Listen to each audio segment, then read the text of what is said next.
আসসালামু আলাইকুম আমার প্রিয় বন্ধুরা, আপনাদের কাছে আজকে একটা বিষয় নিয়ে হাজির হলাম। এটার শিরোনাম দিয়েছি বড় মুখে ছোট কথা। আমরা ছোটোবেলা থেকে শুনে আসছি যে ছোট মুখে বড় কথা, একটা প্রবাদ, কিন্তু আমি দেখছি বড় মুখে ছোট কথা। এর আগে ছোট্ট একটা গল্প বলি।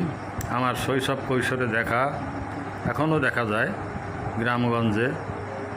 প্রতিবেশী হয়তো দুইটা বাচ্চা আছে, প্রতিবেশীর একটা নিজের একটা, এরকম 2-3-4 বছরের বাচ্চারা একসঙ্গে খেলাধুলা করে। যে কোনো মুহূর্তে তারা আবার একটু মারামারিও শুরু করে।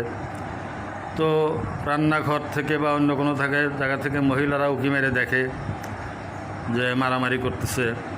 যদি দেখে যে নিজের বাচ্চা মারতেছে, তখন আস্তে মিষ্টি